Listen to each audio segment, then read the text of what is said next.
Hello everybody and welcome back to Screen Stars. I'm here today to bring you my review for the 2020 action film Disturbing the Peace, a film that is directed by York Alec Shackleton and it stars Guy Pearce and Devon Sawa. Now this is a film that is focused on Guy Pearce's character Jim Dillon, who is something of a sheriff who is haunted by his past. Essentially, some years previously, he shot his weapon and ended up seriously injuring his partner at the time. And ever since that day, he's refused to carry a weapon. So he's still working as a sheriff in a small American town, but he doesn't carry a weapon. He's been scarred ever since that day. However, on this fateful day, Devon Sawa and his gang of bikers roll up into this little town and decide they're going to not only rob the town, but rob an armed vehicle that, does a pickup in this town once every while. And it is up to Guy Pearce to get it together and put some kind of fight back against this gang of bikers who are trying to rob his town. So, what did I think of Disturbing the Peace? Well, this film is not going to win any awards for originality or anything like that. The best way I can describe it, it's a watchable but predictable action film with really poor, undercooked characters. And what I mean by that, the characters are just so cliched in this film. It's unbelievable. I mean, the best thing in this film is Guy Pearce. I think he tries to take it as seriously as he can. He plays it straight down the line, and he gives a reasonably believable performance here. He really tries. He's very professional here.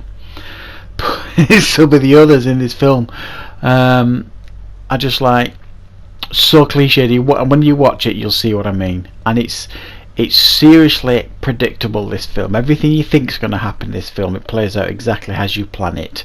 Of every other film that you've seen like this, where these small towns are raided or robbed and they have to band together and fight back, it's exactly like all those other films you've ever seen. I was hoping for a couple of surprises here and there in this film. Maybe somebody in the town working behind the scenes against them, betraying them and all this kind of stuff. And unfortunately, when you watch it, there's none of that. It doesn't give you any surprises, even ones that you can foresee coming. There was a couple of characters that I thought maybe they're working with the bad guys. It wouldn't have surprised me, but no, they weren't. They weren't even, thoughtful enough to give us a predictable red herring in this film. But yes, it's a really unoriginal plot. Yes, it's full of predictable characters. But there is almost a familiar charm to this film. Once you come to terms with all those things, once you come to terms with the fact that this is something you've seen so many times before and done better many times before, if you can come to terms with that, there is a certain charm to this film. It's a very, very easy watch. It's not going to tax you in any way, shape or form. It might frustrate you and anger you now and again because it's just so stupid and predictable and full of really uninteresting characters, but it's easy on the eye and it's easy on the brain, and it's relatively well made. There are some I'm trying to think of the best way to put this. There are some questionable performances, particularly from some of the smaller characters in this film, and they are jarringly bad, some of them, and when in comparison to those who are seasoned actors and are really trying, especially Guy Pearce, they really, really stand out.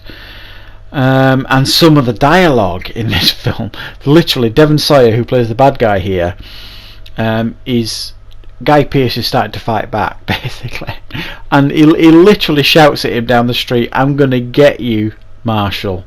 Literally, that's the toughest line he can shout at Guy Pearce. "I'm gonna get you, Marshal." And I must admit, it made me chuckle a little bit, some of the dialogue in this film, because it is just so dull and uninspired. And they tried hard to give Guy Pearce this backstory of him refusing to use a gun, and that's quite an interesting arc to this character, the fact that, you know, he doesn't want to carry a gun anymore because of what he did all them years ago. I don't think they did enough with it. I think he could have been, you know, almost MacGyver and reinvented and been really inventive in how to take these bad guys out, and they toyed with that initially early on, but not for very long at all, and then he ends up picking up a weapon, and that's it. Then he's shooting anything and anybody, like he's never ever put a gun down. So that storyline, it just went nowhere. And there's another storyline, one of the gang members is an ex-Marine, and that you think they're going to do something more than what they do with that in the film, and they don't really play about that with enough, I don't think. So there's a few missed opportunities with this film as well. But I'm going to give it a 5 out of 10 because it's got this familiar charm about it. It's not a good film, there's an awful lot wrong with it. But if you just want a nice simple action film that's not going to tax your brain, and it, like I say, might give you a giggle here and there, give it a go. And Guy Pearce certainly gives it his best shot. So that is my review for Disturbing the Peace. I hope you enjoyed it. Thank you very much for watching, and of course I'll see you next time for more reviews on Screen Stars.